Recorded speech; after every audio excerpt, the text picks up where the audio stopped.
G'day everyone, it's Justin and Matt. Two dads again from Broome, Australia.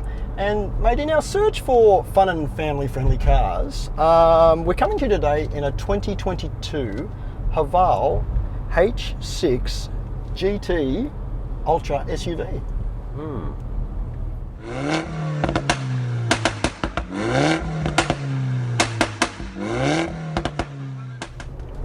Okay mate, welcome back to the channel. Haven't seen you very much lately. Have you been like taking a holiday in like Romania perhaps or something like that? I know where you're going with that, and not guilty, and it's not. I'm not It's him. not you? Not No? him, and I've got different views on life. So Okay. just confirming that. Well mate, we'll do a review, okay? Okay. Mate, HAVAL's been in Australia since about 2013, and the H6 GT that we're in today is their mid-size SUV that's got a bit of coupe styling about it. It was released in Australia in mid-2022 and comes in two specs. There's a two-wheel drive Luxe version, which is 40,990 driver weight. And the top of the range Ultra all-wheel drive version, which we're in today, is 46,490 driver weight. Right. Both H6 GTs come with a 2-litre 4-cylinder turbo petrol engine, and that puts out about 150 kilowatts at 6,000 to 6,300 RPM, and 320 newton meters of torque from 1,500 to about 4,000 RPM. So that's low in the rev range. Yep. That's right. And they're coupled to a 7-speed dual clutch transmission, DCT transmission. Anyway, mate, you've had the H6 GT for a couple of days. How's the drive? Yeah. Okay. Thanks for having me back as well. So how does it drive? I have to say, it's not like it looked like from the outside. And what I mean by that is, I was expecting it to drive like a Grand Tourer. I expected it to feel connected, for steering to be nice, a nice linear power delivery and responsive, and it's not really any of that. I'm actually a little bit nervous driving the car still, even though I've had it for close to a week. So I just can't connect with it. It's something, whether it be the gearbox or the steering, it's functional, but it just doesn't drive like a GT, which is embossed on the seats. It's interesting you say that, mate. Like, in terms of like performance, ride handling, mate. Look, well, I thought that like it feels like it's got ample power, right, and torque for the size, but nothing special about that. You know what I mean? It's like Agreed. the 150 kilowatt mark is pretty standard, I think, for like mid-size SUVs. Yes. But you're right. The dual clutch transmission, the DCT transmission, just makes that power feel a bit laggy, doesn't it? It does. Like when you're taking off, it just feels like it's like an earlier generation DCT. It doesn't shift smoothly, does it? Unfortunately. Yeah, Exactly. it actually feels worse in sport mode and race mode in this thing when you accelerate, and to be honest, you're better off just keeping it out of sport and race, aren't you? Just keep it in normal. Just in normal. Yep. In terms of ride, the car runs 235, 55, 19 tyres, but they are good quality tyres. I noticed on the Ultra, they're Michelin Primacy 4s. So I did notice a difference between this and the H6 hybrid that Scott drove and I drove a couple of weeks back. On the freeway, that was rather noisy. This isn't as noisy, so I think it's got a lot to do with the Michelins on the car. Yeah.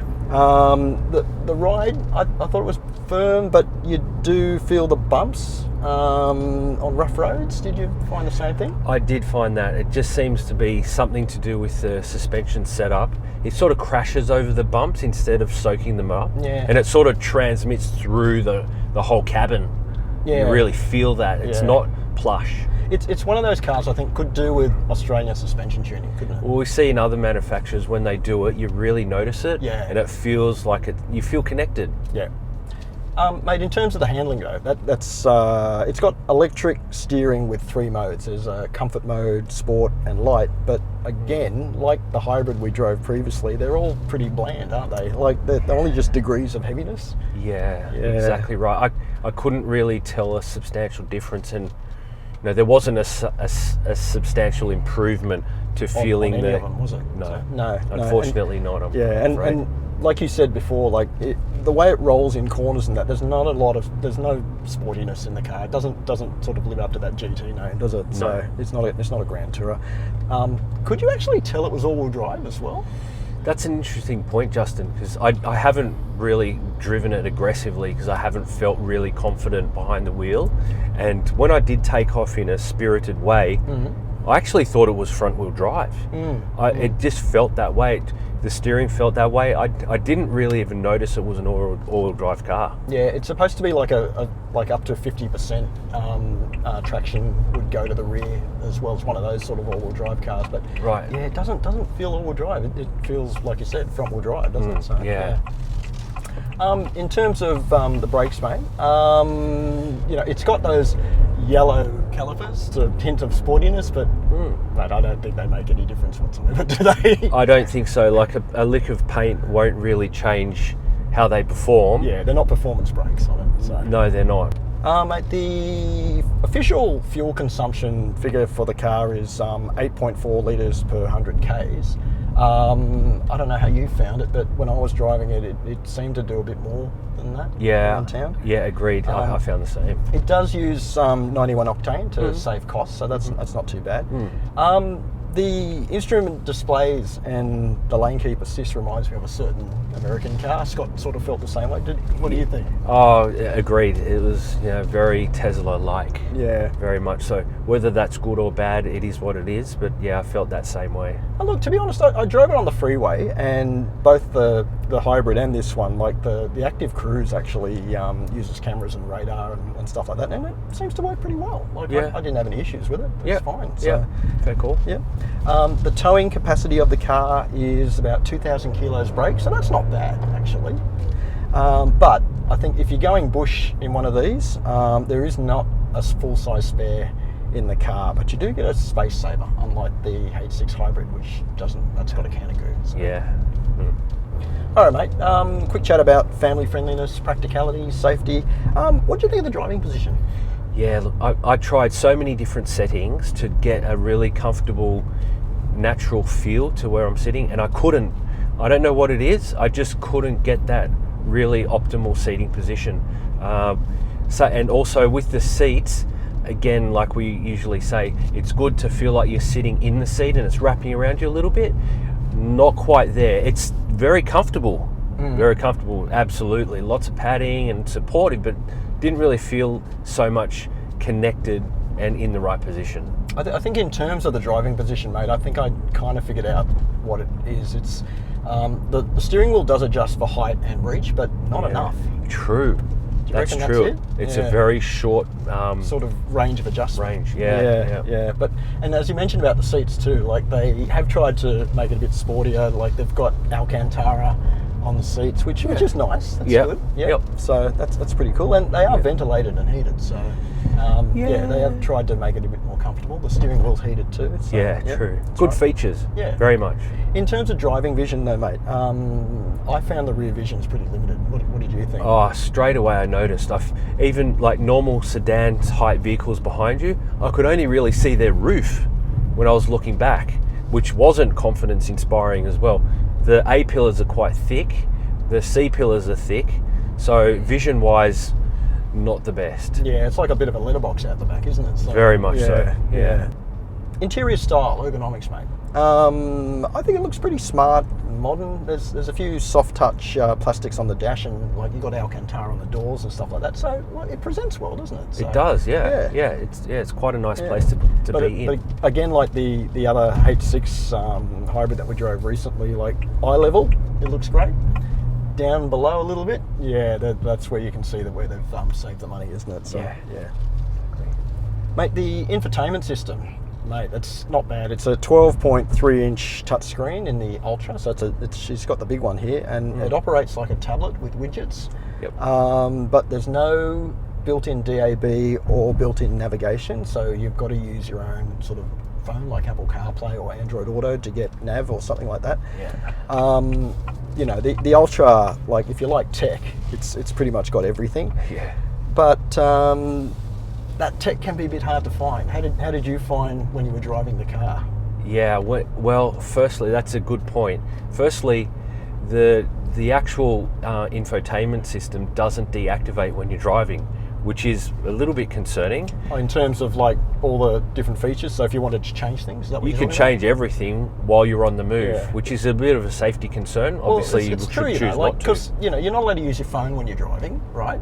Exactly. This is pretty much the same thing. Exactly right. So, exactly. In regards to, I didn't find it very intuitive. It certainly feature rich. So absolutely agree with you. Tech-wise, it's got everything there. It was very hard to find. Obviously, over time, when you get used to it, that's fine. But it certainly wasn't intuitive. I just think there's too much there on the same screen. It's just a little bit overbearing. A few buttons would have helped, like not make it so like like tech in your face type situation. Yeah. Isn't it? So if it had some buttons to change some of the the normal things that you want to check, like your air conditioning and stuff like that, it'd be a much nicer cabin to use, I think. Mate, you sat in the back. How was it? Yeah, that was fantastic actually. Ingress and egress, getting in and out, fantastic. Really easy. There's no hump on the tunnel, on the floor, which was very great. For fantastic. an all-wheel drive car, that's pretty good actually. Yeah, How do that? exactly. That's a bit of magic. So absolutely spot on. Well done for that. Yep. Great amount of headroom and legroom. Yep. So the rear seats were fantastic. Really family friendly. Absolute thumbs up for that. Yeah, you get a couple of vents in the rear for the kids too, and in the back they've actually got 2 USB ports, which is good. So family friendly. Really, really good. Yeah, agreed.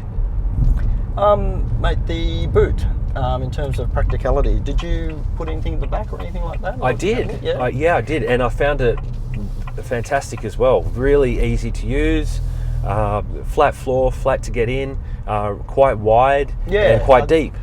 But sort of behind the wheel arches, you could probably put a set of golf clubs. Across, couldn't you? So exactly. That's not too bad. Yeah. Yep.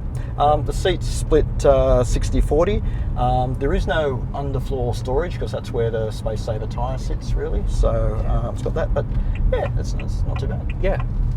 Mate, in terms of safety for the car, it's got a lot actually for the money. So it comes with 7 airbags. There's autonomous emergency braking with pedestrian and turning detection as well, which is good. You get blind spot and lane departure warning. You get lane keep assist, which can be a little bit intrusive sometimes, but it's okay. I think. I don't know. Yeah.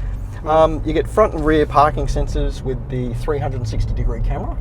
And the camera in this thing is really good, isn't it? It is. It's really high definition. Yeah. Very good. You get rear cross traffic alert with braking, traffic sign recognition, and adaptive cruise control, which is pretty good. Yeah. Mate, let's have a chat about value for money. The Ultra that we're in today, I think previously mentioned, it's $46,490 drive away, and you're getting like a hamburger with a lot in this thing, isn't it? Like, you've got the panoramic sunroof, the electric tailgate, head-up display, wireless charging, heated steering wheel, automatic parking, sporty Alcantara trim in the car.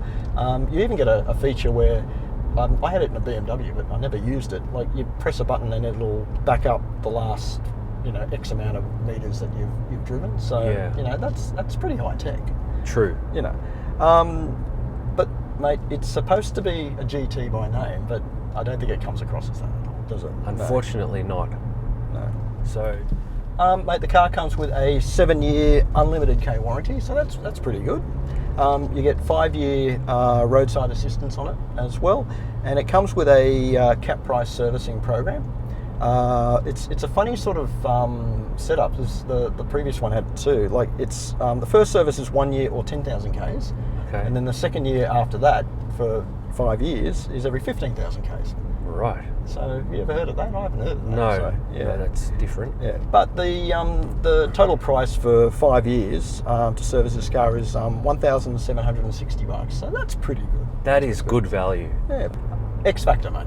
X Factor is our usual, when you're driving past and you're going to check out your reflection in the shop windows, or when you park the car, you're going to look back when you lock the car. What do you think? I've been looking back, so I think the X factor is there. Not sure on the colour choice for the calipers, but that's just personal opinion. I actually like the shape of it. For an SUV, it actually looks quite nice. So I think the X factor, I would give it, you know, a 6 out of 10. Do you think it looks very similar to some expensive European cars? I mean, I saw a picture of a BMW X4M competition, and I think you mentioned like an Audi, an RSQ3. RSQ3. Yeah. It's got that look about it, hasn't it? With It does. With the coupe styling on it. But Yeah. anyway, just want to put a big thanks out to our friends at HAVAL Australia for the loan of the H6 GT this week. I sort of asked myself this question during the week, like, would I put the GT on my shopping list? And I'd probably have to say no. I mean, it's definitely family friendly. You'd agree? Yeah, agreed. But it's not that fun to drive, is it? Agreed. Yeah. The thing I would be looking at, if I was looking at the HAVAL range of cars and that, I'd really be looking at the H6 hybrid. A hybrid, you know, at $45,990, it's cheaper than one of these. It drives better than this and uses less fuel. So that's 3 things so far. Yeah. And the only thing I found about the H6 hybrid that could have been improved was really the road noise on the freeway. And you know, by putting a set of Michelins on it, you that's done. So, you know, you're laughing. That sounds like the best combination. Yep.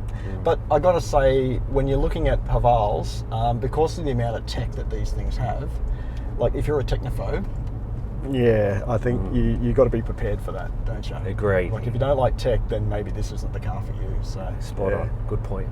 Anyway, just want to put a big thanks out to everyone out there for all the likes, the subscriptions, the shares. Please continue to do so. The more we get, the more reviews we're going to be able to bring you. So that'll be great. And we'll check you next time, won't we, Matt?